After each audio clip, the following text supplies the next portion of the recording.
To all who come to this happy place, welcome. What is it about Disney that makes us happy? Is it the magical whistle as your ticket is scanned at the main gate? Is it the seafaring smell of pirate water?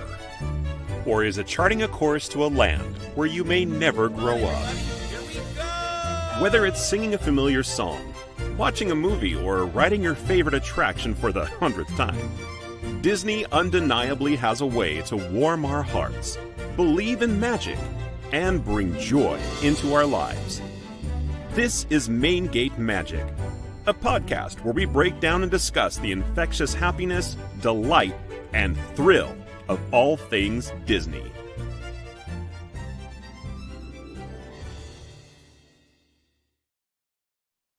Well, good evening, everybody, and thanks for joining us on another episode of Main Gate Magic. I'm Jason Braden, your host, and we're a little empty here in the studio today, except for our very special guest. And Joe, remind me if I'm pronouncing this right. It's Joe Ochman, correct? Perfect.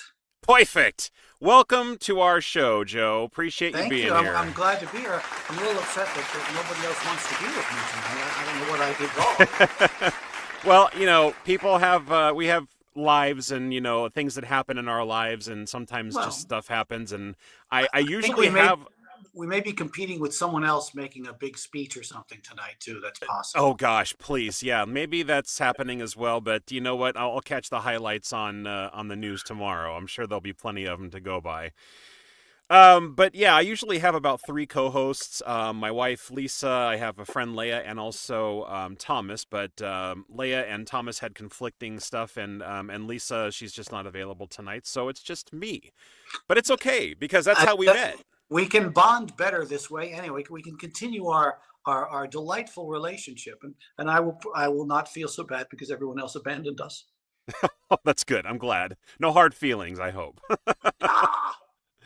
So I'm going to do a quick recap on last week's episode. We actually did, and I don't know if you actually catch up with any of the videos that we have, but we actually did a pretty cool show about the history of Walt Disney. It was really cool. Talked about his birth, his upbringing, you know, where he lived, how he got the idea for Disneyland, all the Oscars he's won, the lifetime, you know, record he has for most Oscars. It was a lot of fun, just because, you know, he's kind of like my mentor and my hero. I understand that. Yes, definitely. But before we start jumping into your questions and find out about your upbringing and how you got into what you do, I'm going to just say hello to a few people in the chat. Let's see. We've got Ellen is in the house today. She says, I am here listening. I love Joe. Thank you, Ellen. Hi, appreciate Ellen. it. Welcome to the show. Glad to have you here. Secret is, I know her. Do you really? Well, that's awesome. I hope that you get some more people that you know to come on here as well. And funny enough, I don't know. I'm gonna have a chat with this gentleman a little bit later. Thomas is actually my co-host. Yes, I think he said he had some. Yeah, Thomas. I think he said there's some construction going on where he's living, and it's a little bit loud. So he probably won't be able. That's probably the reason why it was going to be a distraction, and that's totally fine. We totally get that. Sure, Thomas. Sure. Yeah, right. And I know that you've met this gentleman at prior shows. He was definitely at the one that we went to in Concord last year where we met. Mr. C. Yes. Andrew Nelson says, greetings from the dark side. Hello, good sir. Yes, Andrew joins our show every once in a while to add some flavored humor and good questions. So I'm sure we'll have some fun little questions from him a little bit later. He was actually on the show. He was a special guest before. And I even had him on here as another special guest to talk about The Nightmare Before Christmas because he did some work on the 3D version of that one. So that was cool. always that was a lot of fun. So let's see. Thomas says, I'm letting my conscience be my guide, current Jiminy. Somebody's got to do it, Thomas. That's right. Yep. And C. Andrew Nelson says, good to see you, Joe. I see. Good to see you, C. Andrew. All right. So let's get into it. Tell me where you're from. What's your what kind of a family you got, and how did you get into doing what you do? I am originally from Fairfield, Connecticut. I was born in Bridgeport Hospital, right next door to Fairfield, and I lived in Connecticut for the first half of my life, pretty much, except for 5 years in Vermont when I went to college. I stayed in Vermont a little while afterwards. I went to Middlebury College up there. So I'm a New England boy, born and bred. You don't have any. Don't New England people typically have more of like an accent, like that sort of Bostonian Well, sort yeah, of? up there in Vermont and in Maine, they do. Oh, that's But right. in Connecticut, Like they just Bartles talk and James. Yeah. they talk like this. Yeah, exactly. They talk like this unless of course they're from some of the richer Fairfield County areas where they have what's called Darien, Connecticut, Darien lockjaw, where they can't quite. I don't know how they. I think they have to be fed intravenously, but yeah, You know what that reminds me of is Thurston Howell the yeah, Third. yes. You know, Thurston Howell is a perfect Lovey. example. A Yeah, perfect example exactly. of Darien lockjaw. I love it. I didn't know that was actually like. I wonder if that was where he was from because I don't know if they ever talked about that on I Gilligan's don't know. Island. But I mean, that would have been interesting. So did you went to college out there? I'm assuming. Did you take any courses in like acting or theater or anything like that? Um, I guess I came to theater late. The first time I did a play was my senior year in high school, and I was very lucky because I went to I was raised a good Catholic boy. I went to a Catholic grammar school. I went to an all boys Catholic high school, all Jesuit trained, and but in my last year of high school. Um, there, of course, like any good high school, there was a big theater clique, and they all worshipped this one professor or the guy who was their director, and they loved him. And Of that course. guy quit at the end of junior year. So Okay. senior year, the clique decided, well, the heck with this. They brought in a new guy. They didn't like him. So I blundered into leads in the first two plays that I did, just because Oh, I sort of decided to do it in my senior year. And blundered into it. So I, you that didn't will really become a want the theme in our lead, or? that will become a theme in our conversation. Me Oh, blundering into really? yes. Uh, I decided to audition and I got the lead because the big theater people didn't want to go with the new guy, so I was kind of the only guy left, and the play was Harvey. Oh, Uh, okay. The big white rabbit, right? The invisible rabbit. the big Yeah. rabbit. Harvey and I go into the bars. Right. Yeah. Yeah. Yeah. Jimmy Stewart movie. I was actually watching that the other night, and boy, is it good! Oh, Uh, yeah. It's a it's great movie. it is so worth a revisit. I haven't seen it in ages, but it's definitely a classic for Oh sure. gosh, yes. And did you get the lead role? I got the lead role. I played the Jimmy Stewart part, Oh, wow. That's so and cool. and it's so funny because I'd never done a play. Well, I was a blind man in an eighth grade play when I was in grammar school, but that didn't really count. I was on for 2 seconds, and all I had to do was take my glasses off, and it was very easy to be blind. So this was technically my first play, and I'll You had to never take forget your. this. Oh, sorry. Go ahead. Oh no, go on. You go on. I was just gonna No, say no. you had to take your glasses off, and what was the line? I can see. I don't remember the line. I just remember that it was easy to be blind because I took my glasses off. But that was the eighth grade Christmas play. In Harvey, I had Oh, never okay. done a play before, and my first entrance was from the audience. So I had to go all Okay. the way down the aisle of the theater. I remember going all the way down the aisle of the theater. My first entrance, I got up on stage, and the first thing he does is he has a phone call. And I got up on stage and I picked up the phone and I looked down and I noticed that my leg is shaking like this. At least I think it's shaking like this. Probably I don't think anybody noticed it. But Okay. my body I was okay, but my body was shaking like a leaf in my estimation. All But right. somehow I got through it and kept on going and the rest is dark history, as C. Andrew would say. Right. What would you say that was? Just like your own jitters or something like Yeah, that? I was nervous. I was my first time Yeah. doing a play. I was on stage. I was absolutely stage. It was a form of stage fright. Luckily, I was able to push through with the with the scene, and it worked okay. Now, how do you? And I think that shaking was more in my mind than it was in my body, actually. Yeah, probably. Because now. Is that something that you still experience today? Do you ever get stage fright or nervous when you start to perform, whether it's live action or even voice acting? Not really. Unless it's a certain something that I really want to make sure that I get right, like a certain cricket. Uh, I always get nervous because I want to do them honor, but for the most part, no. I mean, there's times, but it's nothing like that first time. It was nothing like. Okay. You got comfortable in your skin after Yeah, a few yeah, I got comfortable enough to performances. be able to get through it all. There's Yeah, always, I mean, everybody has some kind of nerves backstage. Everybody oh, does. yeah, I bet for sure. I mean, I've even spoken with people at conventions that say that no matter how many performances they do, whether it's live or it's behind the camera or on camera, or even like when they step up to the microphone to do a voice, they still get nervous because they're they're under a little bit of pressure, and they have a certain expectation of them and everything, and they still get the butterflies. Yeah, one of my favorite jokes to myself is, this is the one where they're going to discover I have no idea what I'm doing. This is the one. I love that line. That's great. Now, you did mention something about a little cricket, and I think I got a little picture of him right here. Well, hey there he is. Yeah, and we even got, let's see, my dad is in the crowd here. He says, "My hero, Jiminy." That's Odie Braden. Thanks, Dad. I have subtly represented him a little bit today, but oh yeah, I love it. I love it. You got him right there in your pocket. I keep him in my pocket. It's your conscience. He's always with you, right? Yes. Well, we'll get to him in just a little while, but let's keep going down the road of where you went after high school, because you said you got a couple of roles, and I'm guessing that it kind of got in your blood at that point, and you're like, "Oh, this is cool."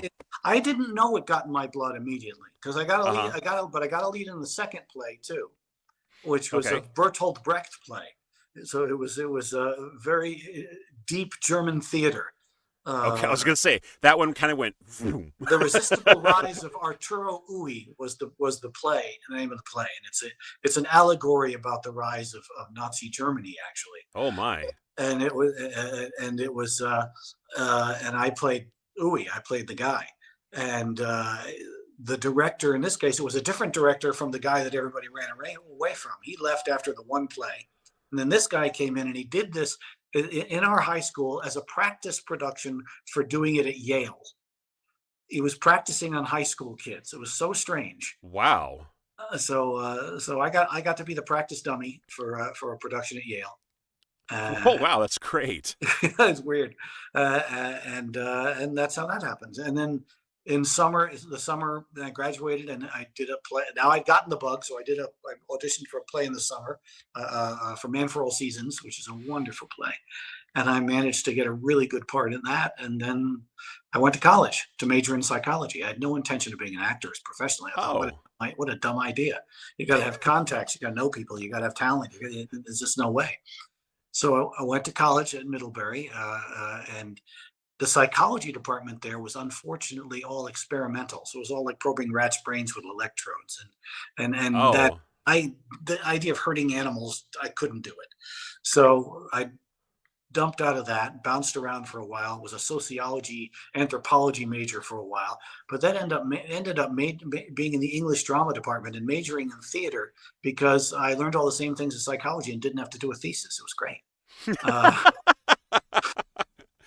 That's phenomenal. It's blundering into things and being lazy are the two themes of my career.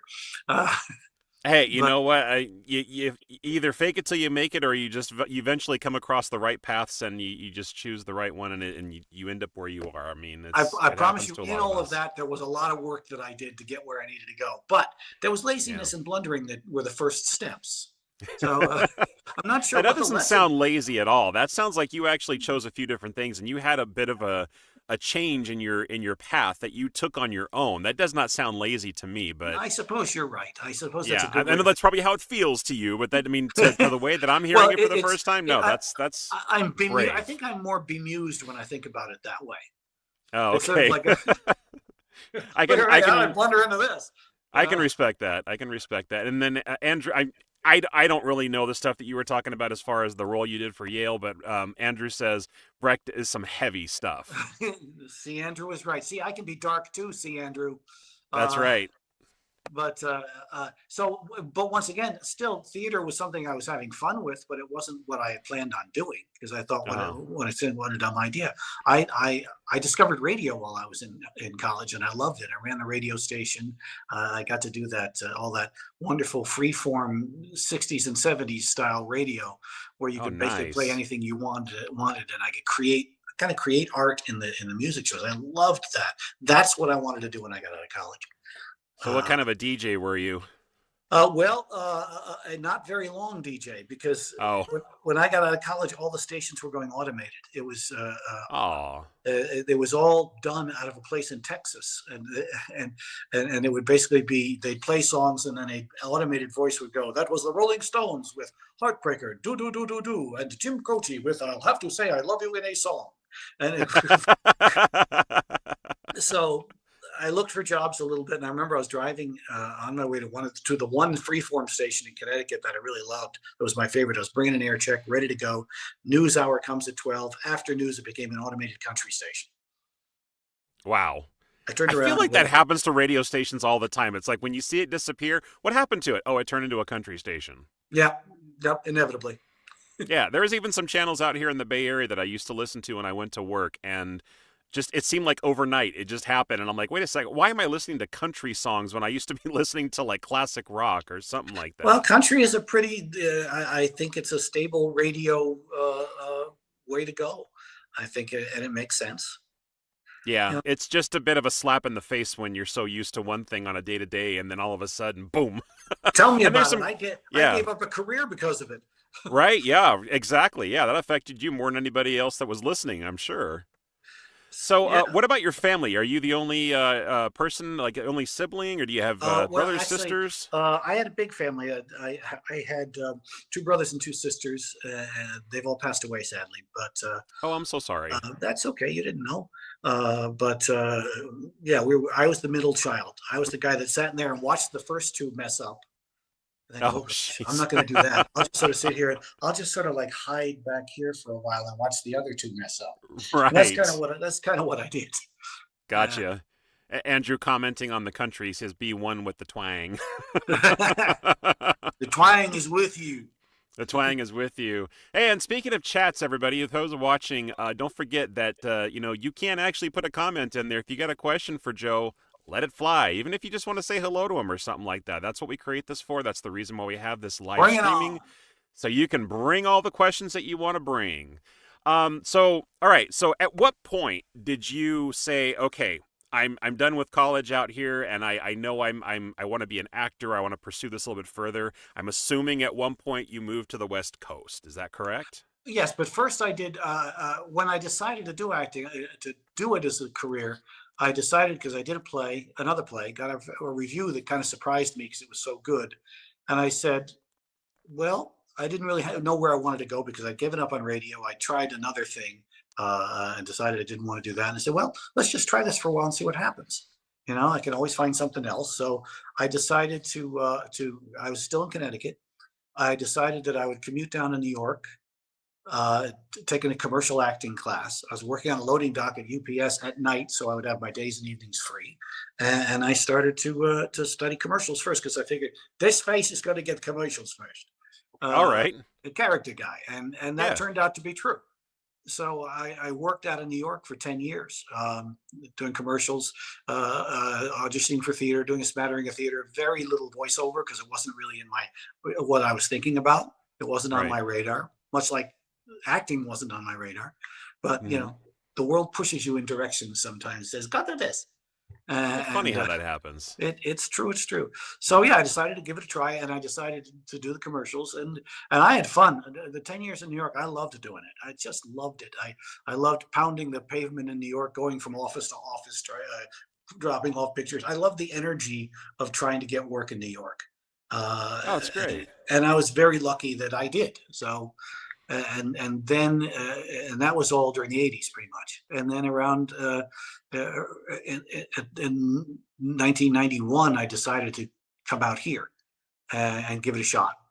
Come out to Los Angeles. For those of you who don't know, I am in Los Angeles.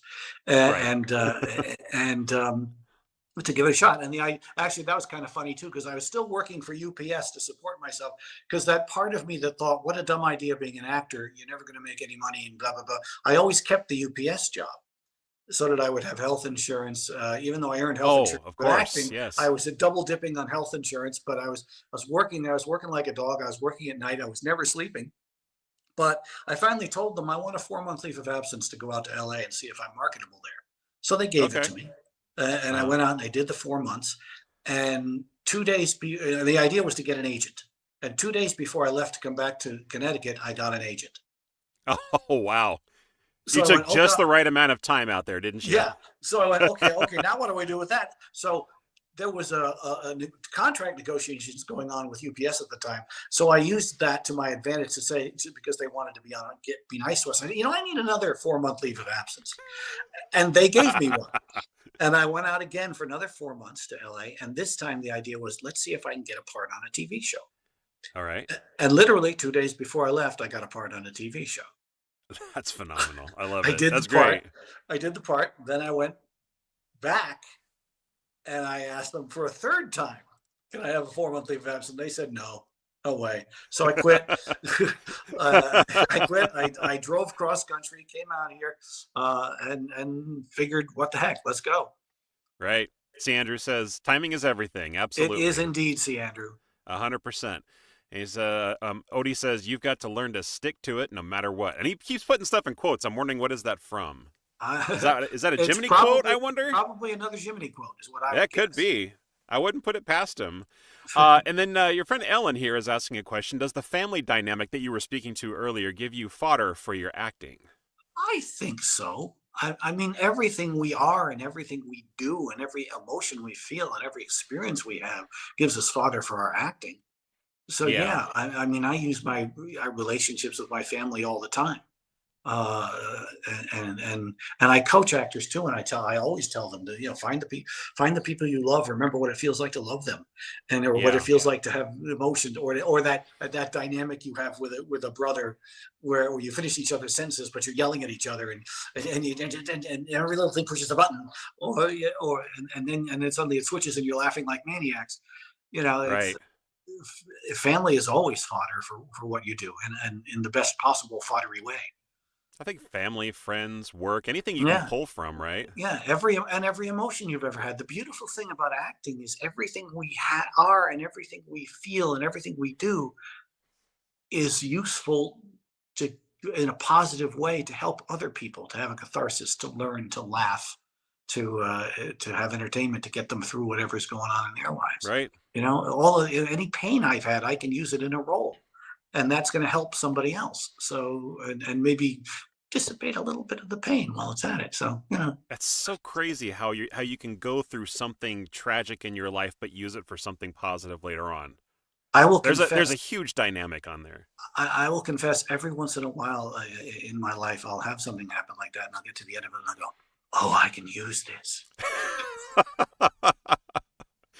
That's a little dark, but it's still C. a Andrew real will thing. It's a real C. Andrew thing. will appreciate that. Yeah, I'm sure he will. I mean, he's an actor, he's a director, he's done producing as well, and he's done it all. I mean, he's very, very talented. So yeah, I'm sure he could actually attest to that as well. So really quick, so you said that you got an audition and you got into the first show that you were ever on. What was that show? Do you want to talk about that? Oh no, that was back at theater. That was Harvey. That was the theater show. But it was a theater show. But I thought when you said you were in Los Angeles, you got a part. No, I didn't for a get into TV the show. first. I didn't get into the first show. But okay, what gotcha. I did do was I did a lot of workshops to meet casting people and agents, and I called the offices of any New York casting person that had moved to LA. And what I would do is I would not say, hey, I need help. I would just say, I'm just trying to find out if I'm marketable here, and I trust your judgment. What do you think? And they would give me auditions instead of advice. It worked kind of well that way. And I started doing these workshops and meeting all these people, and auditions started to come out of that. I got an agent because of that. And I started to get work. Awesome. And I felt I was really lucky. Another quote from Jiminy that my dad is saying. He says, "Giving up is for rookies." Also, that was during Jiminy's baseball career. His baseball career. Okay. The rookies yeah. All right. Well, let's talk TV shows really quick, because you've been on quite a few of them. I was scouting out your IMDb, and you've done a lot of stuff. Your list just kept going on and on and on and on and on. I consider myself to have been very lucky. Yeah. Did just one happen after the other? I mean, did you ever get typecast for anything, or did you audition for something specific but just get picked for something different? Also, I mean, what was the process for that? Actually, all of those things are true. I was going to say, I'm just going to hit the nail on the head at one point for all of them, right? I auditioned for something and I would get it, or I auditioned for something and they'd say, no, not that, but let's give him this. I remember going in on one thing that I auditioned for, and they had me read 3 other roles. They just gave me the roles and said, go out in the hallway and read this and come back in and read them. And I ended up getting a recurring role on that series. So yeah, it was just auditioning. It was just you get an agent, and the agent gets you auditions, and you hope you get in. I mean, when you start out, you spend a lot of your time becoming the guy with no name and no emotion. Man number three, lawyer number Yeah. two, yes, insurance salesman number 16. There's a lot of that. Uh, I mean, my first one was a waiter, as a one-line waiter on a show, and I remember my line was "Call for you, Mr. Stolmark." That was my line. Okay. I was a high-end waiter in a restaurant, and Life Goes On was the name of the show. Life goes on.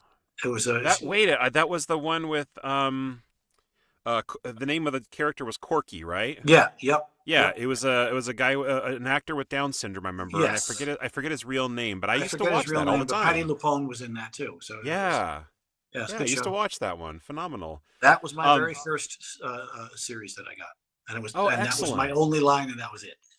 Okay, all right. Now I kind of was scoping around and I saw there was one where I may have actually seen you perform at one point in my life. Way back in a former life, I went to Universal Studios, and back then, this was probably back in the probably mid 90s or early 90s, I would say. They used to have this booth set up in the park where you could actually get tickets for being a member of a studio audience for a recording somewhere in Yes, Burbank. yes. And I actually got tickets. Me and my ex-wife at the time, or my wife at the time, went to a recording of the new show with Molly Ringwald called Townies. And I saw Oh, that you had a Townies, role in that. yes, Yeah. yes. So that was something special. I was like, because I mean, it was the very first episode that I've ever I actually ever got to go to a live, recording of. I mean, it wasn't recorded. It was recorded live, obviously, but not broadcast live. And Was it my episode? I don't remember. I It's just did been one so episode. long. I think I was a hotel clerk or something like that. Jenna Elfman, I believe, was in the scene with me. Uh, Yeah, that's right. She was in that too. That's yeah. before she went on to her big stardom and everything, and she got her own show. Yep. What was the show that she did? Frankie and no, not Frankie. Grace and something. I forget the name of that show. But All right. I was very lucky to work with a lot of people right at the beginning. The first big recurring role I had that I thought was going to lead to a regular, but they canceled the series. Ben Affleck was the star of it. Oh And wow. I did another one with Jennifer Lopez. I wasn't in a scene with her, but Uh huh. she was one of the regulars in the show. And it was a very early Jennifer Lopez thing. So Okay. I had a lot I of don't that. remember. I don't remember her ever being in They all a television became very series or thing. successful. Ah, here it is. Oh wait, no. Thomas says, "Oh wow," and Ellen says it was Dharma and Greg. That's right. Darman I remember Gray, that now. thank you, Yeah, Ellen. absolutely. And see, when I think of Ellen is her, the queen of research. She probably went and got it. probably, yeah. And you know what? I appreciate that from our fans because honestly, there are some times where I just get senior futzed in my brain and I just forget about everything. And, a All lot of people in the geniuses audience are are doing the absent-minded, research. Jason. That's how you get through it. All geniuses are Absent-minded. absent. It's an absent-minded professor thing. You're Fair basically enough. Fred McMurray. That's right. Ellen says Chris Burke was Corky from Thank you, Life queen of Goes On. research. Yes, absolutely. Do appreciate that. Might have to hire her on for like a co-host that does all the Well, research on the show. she has Disney connections. I think you'll discover. Oh Uh, yeah? Quite Oh, wonderful Disney connections. You need to have always. her on the show. Oh, She's okay. way more fun than I am. Well, maybe we can talk after the show's over about that. I mean, I'm always looking for extra connections because I mean, even talking to you, talking to other guests that I've had before, they know people, and that's sometimes how I also get people on the show, and it's always fun to meet new people. I don't really do this like for fame or fortune or anything. This is just a hobby, really, but it is so cool to meet people and hear their stories and know where they came from, and even though there's a lot of commonalities and everything, everybody's story is just a little bit different. Yeah. And everybody you know has a what? different feeling about it too. It works in the other direction too. Uh, uh, going to cons. We met at a con, Right. and by the way, Ellen was at that con. Oh, okay. And we're at those at cons. People come up to you and the stories of their lives and things that you've done that affect them that you may not even remember you did, and there's so much inspiration from the fans. I just every time I go to a con, it moves me amazing, a whole bunch, just talking to people and finding out what their stories are and what their lives are, what their worlds are. There's an energy to it, isn't there? Yeah, there really is. Yeah, and especially the Disney ones. I mean, I don't really go to much more that are outside of the realm of Disney. I think maybe with the exception of Stockton cons. I've done Stockton Con a couple of times with Andrew, and it's not just about Disney. There are some people that have done Disney there, Uh-huh. but the other ones are mostly like, people have done voices for Disney. We have Mouse Con, and then Yeah. we have the Concord Con, which is usually Star Wars based. So I kind of put that under the Disney umbrella. So there's that commonality, that nerdiness that everybody Yeah. has because they're sharing their love of that particular genre, and that is the energy that I'm talking about. It's amazing. Well, I love it. last year, MouseCon, Concord and Disneyana, I did in Irvine. Those are the first two specifically Disney things I've done. So Okay. it was kind of fun to see that aspect, aspect of it. Yeah.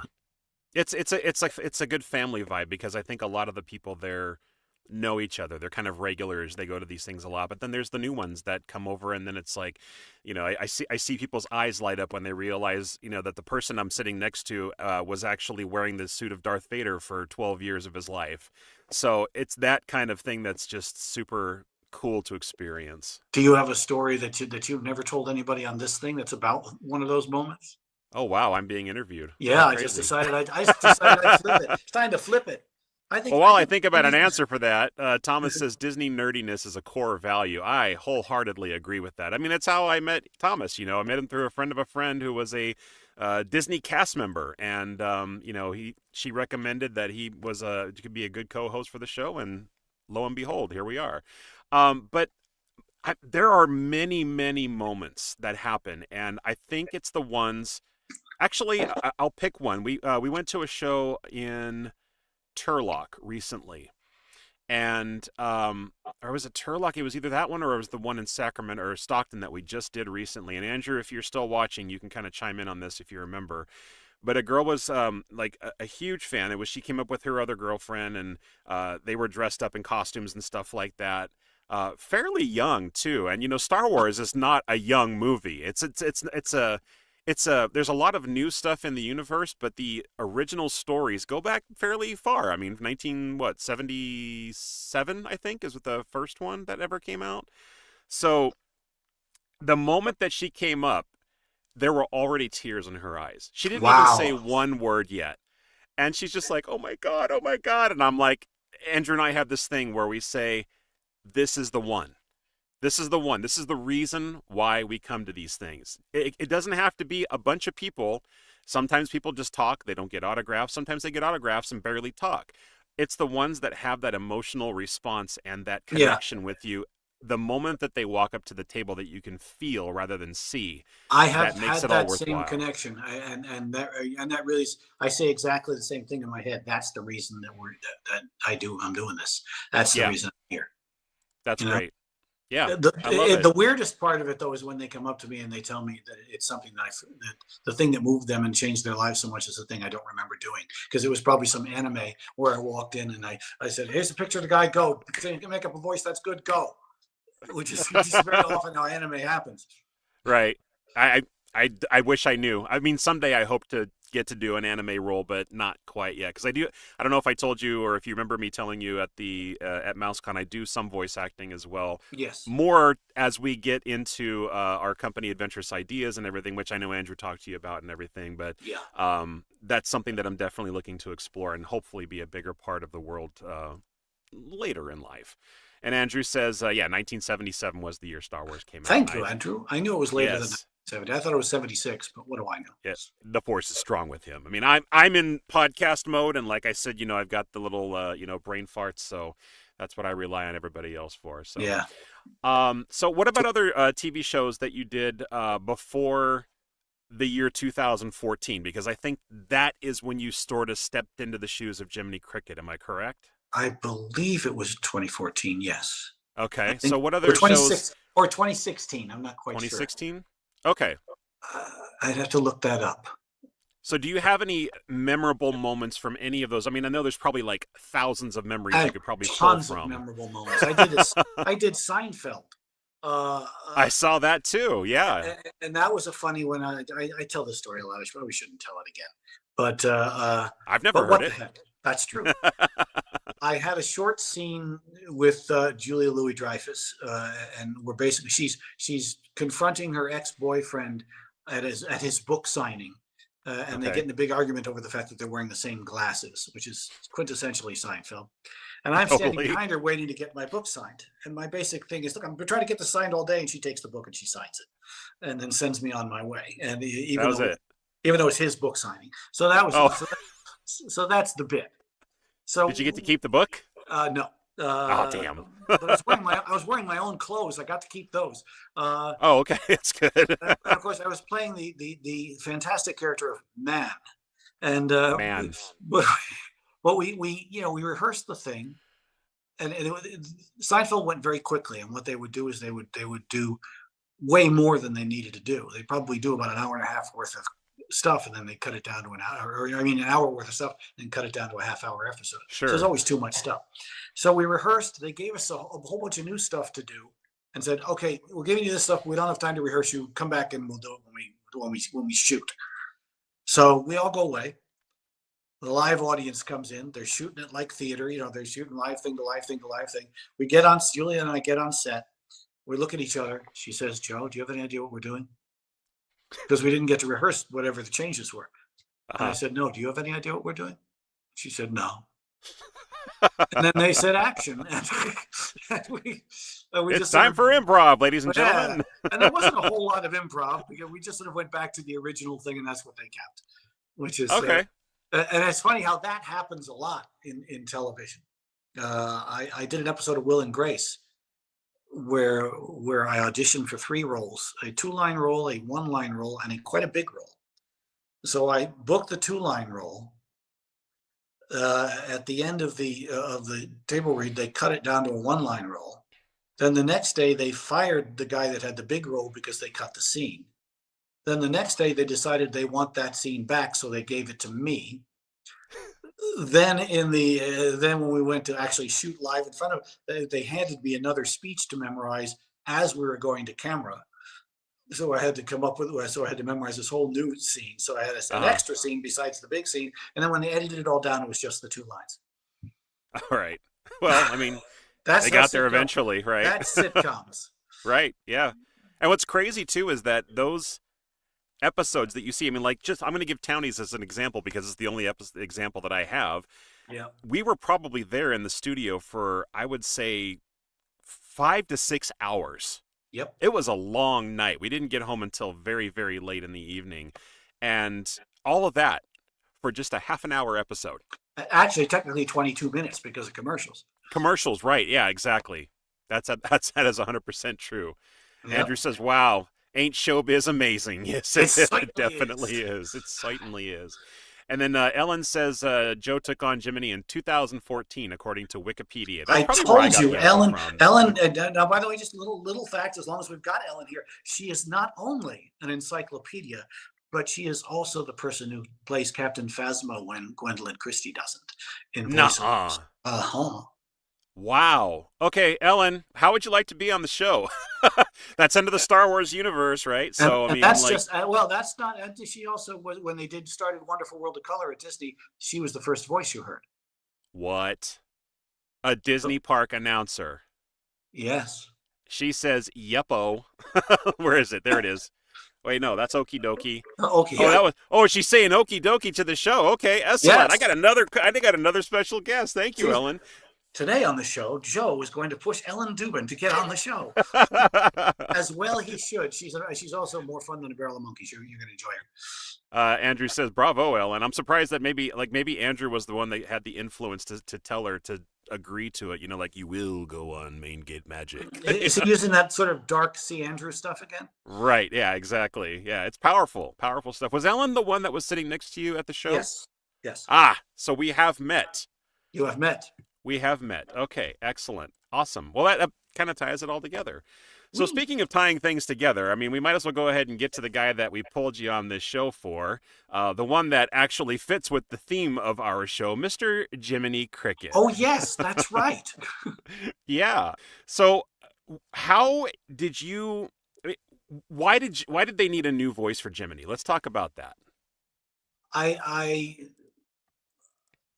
I don't actually know. I mean, Okay.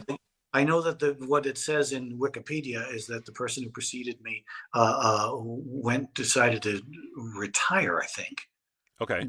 but I don't really know. Uh, but they Ellen. decided they needed one. Uh, Ellen, you got some homework. don't do it, Ellen. Don't do it. They got to start paying you for this research now. I know, seriously. I'll give you about as much as I earn. How's that? I'll double it, actually. Triple it. Triple it, yeah. Let's shoot for the moon, why don't we? But yeah, this was Jiminy. Honestly, was not. I mean, I've always loved Jiminy. Jiminy's always been one of my favorite Disney characters, but Oh, not a nice. character that I said, oh, I hope someday I get to do Jiminy. It was never on my radar that I would get the opportunity. It just never occurred to me that that would happen. Also remember, I'm coming from on camera. There was Eddie Carroll as the Andrew, and then there was Phil Snyder. And Phil Snyder did Kingdom Hearts 2, I believe. He did some stuff in Kingdom Hearts 2, or Okay. right after, or not maybe, I think Eddie might have done Kingdom Hearts 2, but there was some of the ancillary stuff after Kingdom Hearts 2 he did. I replaced him on the recoded Kingdom Hearts 2 recoded. They did it was just a movie, a cutscene movie of all the scenes from what was a Nintendo version of Kingdom Hearts, I believe, Nintendo Switch version Oh, wow. of Kingdom Hearts. Yeah, so I did that. I guess whatever happened, they had me come in and do more stuff. Then to make it consistent, I went over the other stuff too. So I don't know the details about any of that, other than I got an audition. I didn't expect that. I worked quite hard on it, harder than I usually work. Lazy being, I was not lazy. I was not lazy with Jiminy, Uh-huh. and then you let it go. What you do is you do an audition, you do the best you can, and you let it go. Okay. And then I got called back, and I went back in, and then I got it. And I tell you, it's one of the great honors of my life. Oh, that's wonderful. So you do have sort of a favorite moment, maybe not in live, TV, but definitely as an actor, a voice actor. Jiminy's When do you your get to heart and play an soul. icon? How do you get? I know. It just, and like I said, this was nowhere. I'm a character guy who comes from on camera and theater and does some voiceover stuff, and it's not. You just don't think, oh, I'm going to be able to do this. Uh-huh. So So when you got I'm assuming this is something that your agent may have like said, "Hey, I've got this audition yeah, for yeah, you they for the just role sent of me the Jiminy audition Cricket." like they send any audition. I'm sure I wasn't the only one. What Uh, was the feeling when you got that call or that email or whatever? this is cool. Yeah. This is cool. This will be This is fun to cool. try. Yeah, it was. It was once again. It was not something I didn't expect to book. Uh-huh. I was going to do my best. I was going to work hard on it because this was really cool. This was a big, wonderful, prestigious thing, and I was going to do the best I could. I was going to give it my all, and I did. But yeah, this is cool. And was the first time that you voiced Jiminy, was that for one of the Kingdom Heart games? It was the Kingdom Hearts recoded redo. They redid the game, they remastered the game, and they put in a bunch of extra stuff, and they pulled in all those cutscenes from the Kingdom Hearts 2 that they redid, and that was, I believe, Eddie. And then they did the recoded thing, they redid it, and they had me do that because they added more stuff to it. Gotcha, that makes sense. Almost like the special edition of Star Wars, like what Andrew Yeah, got to be able to do with Darth Vader for. So yeah, perfect. exactly. I get you.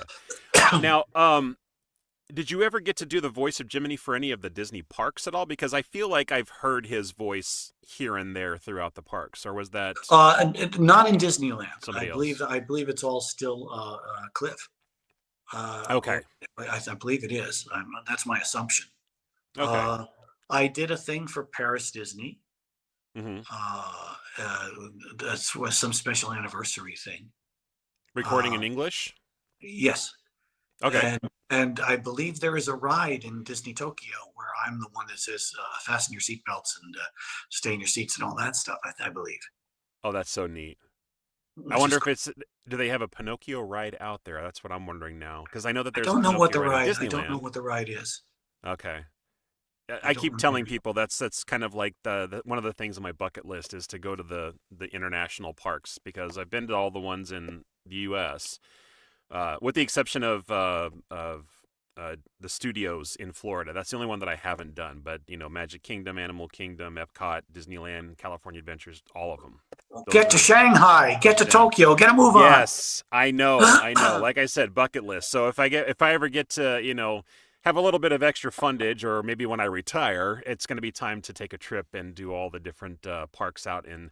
Definitely in Asia, because those I are the would ones love, that I yeah, really want to. I would love to go to Disney Tokyo and find that ride. Yeah, for sure. Yeah, that's me. So are you a Disney fan? I mean, like, I'm guessing if you had a love for Jiminy Cricket at the time already, and to play I'm, something iconic, you already had some sort of love for the Disney oh yeah, universe. oh absolutely. Am I am I like one of those fans that's like goes to all the things? I mean, I have a lot of friends who go to everything and are elite members and everything. I'm not that, but I love all things Disney. That's great. I'm that kind of guy. Do you Absolutely, I'm visit a the big fan. parks? Do you I've been visit to the the parks at parks. all Well, no, in? the only one I've been to is Disneyland. I've never been to Disney World. Oh, okay. Okay, gotcha. I've been to Do you have Disneyland several anything? times. Do you have anything that's like your go-to at Disneyland? I'm not going to say a ride. I'm going to say it could be a ride, food, and just like a show, fireworks, anything that you just like you love to Well, do. I have not seen the wonderful world of Disney. I've not seen the wonderful world of color Disney. I've not Oh seen that. yeah, I'd it's a love to good see show. that. But of course, come on, Haunted Mansion and Pirates of the Caribbean. Come on. Amen, brother. You know, I like the Indiana Jones ride. I was a big fan of Yep. the Indiana Jones ride. Uh, I just watched something. That ride turned 30. It's turned 30 years old already. wow. I'm kind of I sad about know. Space Mountain not being Space Mountain anymore. I will admit. Yeah, Really? and I just kind of like going from land to land because of the different qualities of lands. I remember Yes. that's kind of cool. Have you got a chance to see Galaxy's Edge yet and I see all have the not Star Wars seen stuff? Galaxy's Edge yet. Do Okay. have a soft space in my heart for Frontierland. I don't know why. Maybe it's because I just I don't know. Maybe it's because I'm from New England and I like greenery and there's more green trees in Okay. Frontierland than anywhere else. Maybe that's it. Did you mean Adventureland? Because I think Adventureland would have more trees than Frontier. Frontier's like where all the old West stuff is with all the Yeah, but I rocks like and the old stuff. west. But maybe no. I thought that they had maybe. Am I confusing I mean, they got trees everywhere at Disneyland, but I There are mean, trees everywhere. there's trees I think it's everywhere. probably the old west feel that makes me like Frontierland. But Yeah. It's got some good vibes for sure. I actually there used to be a show there called Billy Hill and the Hillbillies that was playing over at the Golden Horseshoe, uh and it was one of my go-tos. I would love to go. I mean, I would sit there and I would watch the show, and then I would go do some rides. And if I had the opportunity, and if everybody with me was patient enough to sit through it again, go see it again. It was just one of those shows that I could see over and over and over again. And I think they're performing still, but over at Knott's Berry Farm now. They kind of jumped ship and went to the competitors. Our fan, Dadgummit. I know.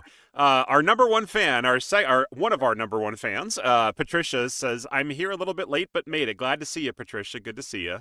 Hi, Patricia. Thanks for coming. We're now going to roll back and say everything we said before you got here, just to catch you up. Okay, where did we start? No.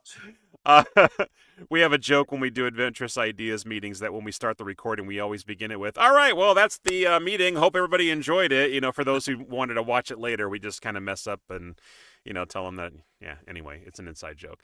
Odie says, AI overview, learned more about Pinocchio ride at Disneyland. Things you need to know, yes. Tokyo Disneyland has a Pinocchio ride called Pinocchio's Daring Journey. That's just like the one at Disneyland. That would make sense that I would be the one that would do that there then. Yeah. That's awesome. So, yeah, I guess if you guys ever go to Tokyo, take a listen for Joe's voice. You'll hear him. That's so awesome. And you also got a chance to do Jiminy Cricket in an episode of The Wonderful World of Mickey Mouse, too. I did. Yes. So did you get a chance to work with Caitlin Robrock? No, but we just recorded all solo. It was all solo Oh, recording. okay. But I love So, Caitlin. You know I'm a big fan of hers. oh yeah, she was on my show 2 weeks ago. I Yeah. watched it. I watched Oh, that. did you? Yes, That's I great. did. Thank you so much. I appreciate the support. That's fantastic.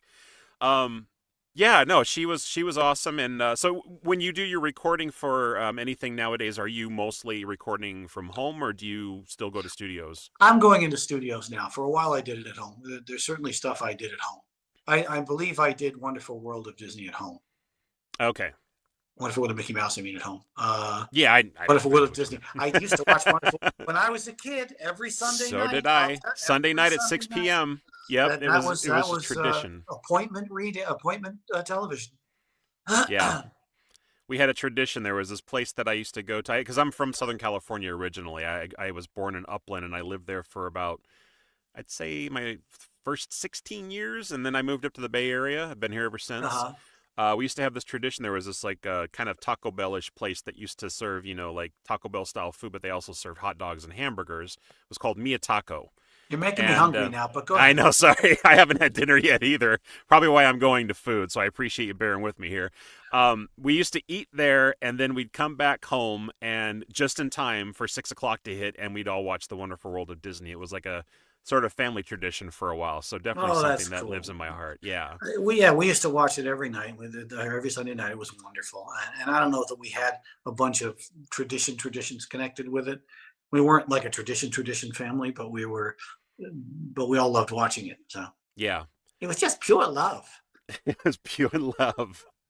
You could just cut it with a knife. It You was thick could. like butter. It was like butter. Like butter. So you also got to record something for Star Wars yourself, I saw. I do have a tiny, wonderful participation in the Star Wars universe, which thrills me. In that Yes. the very first voice you hear in Star Wars Visions is Yeah. me. Is it really? Yes, it is. You're the announcer? No, I'm the guy. I'm in the first episode. Oh, okay. I'm the guy that runs the tea shop where he's sitting when the raiders all come in. When everybody comes That was in. kind of like the Japanese anime style one that Yeah, they did, yeah, right? the Kurosawa style. The sort of Right, yeah, that was really good. I really loved that series. It was so wonderfully it's a done. wonderful series, and I think that was the best episode. I love that episode. You got approval from the dark side. See, Andrew Thank you, Nelson Dark says, Side. very cool, very Let's start- cool. we could have to just call him Dark Side from now on. if Dark done with it. side. But not to be confused with the DC villain Dark Side, but still. No. But yeah, no, so I have actually, I would maintain, if you saw Ronan, you know that Ronan has to go off and fight the Sith girl, and while he's going, I have to fix his droid, Oh, and I have to fix it. it's been a while. It says that I have to fix it before the teapot steams. I'm given a deadline to fix his droid. So Oh, his I droid remember can that come and now. help. Yes. And I do. So I would maintain that the real hero of the first episode of Star Wars Visions is me. Whoa. Because without the droid, he doesn't defeat the Sith mercenaries. I love it. So I absolutely love it. Ellen says The Duel. Was that the name of the duel, episode? yes, that was the yeah. one. Yeah, let's definitely give you some snaps for that. Yeah, I'm sure the can fandom dig is it. going, this guy's an idiot. He has no idea what he's talking about. But indulge me, everybody, please.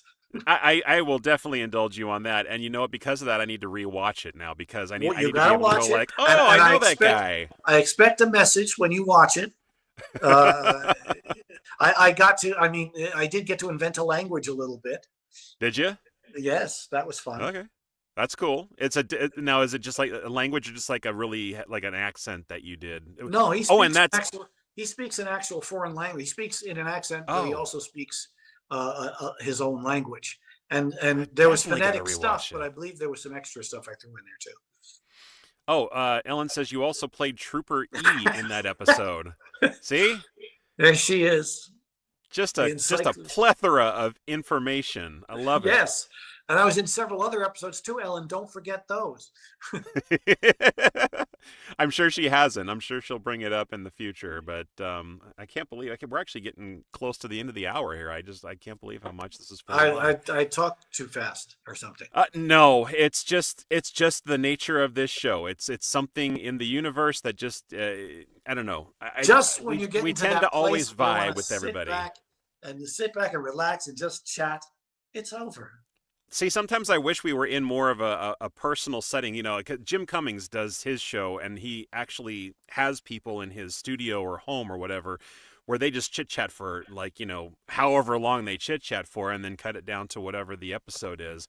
Yeah. But I feel like that is something you could just even after the show is over, just keep BSing about stuff, and just have a good time. Then you could have like a blooper reel, or you could have right. Additional content. Totally. Or we could all sing, "We're so glad we had this time together." Well, honestly, I'm going to go ahead and start wrapping things up with that. We really did have I had a really good time hanging out with you today, I had a wonderful Joe. time, and I'm sure Ellen enjoyed researching while we were. I'm sure she did. And you know what? Maybe when we get her on the show, you could be the one in the audience doing research for her. I'm not as fast a typist. No? Well, maybe you can do like speech to text or something. She will do something where you can actually, before you finish saying the thing that she's going to research, she will have already researched it. It's like She's got research clairvoyance. I can imagine her on the show, like doing it on her computer. She's probably got like 5 monitors, like in those high tech, movies with the spies and everything, and she's researching everything all at once, yet at the same time still being in the meeting. Yes.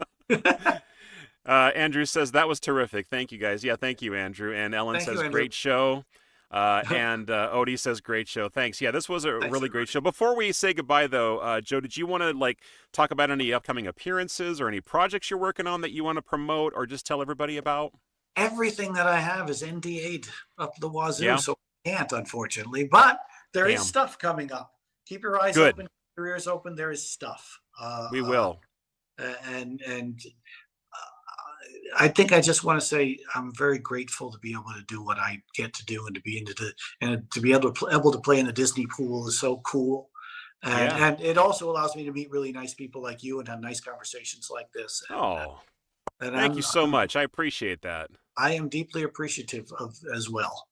Wonderful, wonderful. Well, thanks so much for being on the show, Joe. I really, really appreciate you taking the time. I know it's just an hour, but I mean, not everybody would say yes to stuff like this. So I appreciate the fact that you are one of those people that does say yes, and keep doing what you do. And we love you for it. Anytime you want to play again, I'm happy to come by and say hi. I will take you up on that opportunity. Thank you so much. All righty. Thanks, man. All right. Well, thanks everybody for watching, and bye, everybody. We'll see you next Tuesday for another great episode. Talk to you later. Have a good night.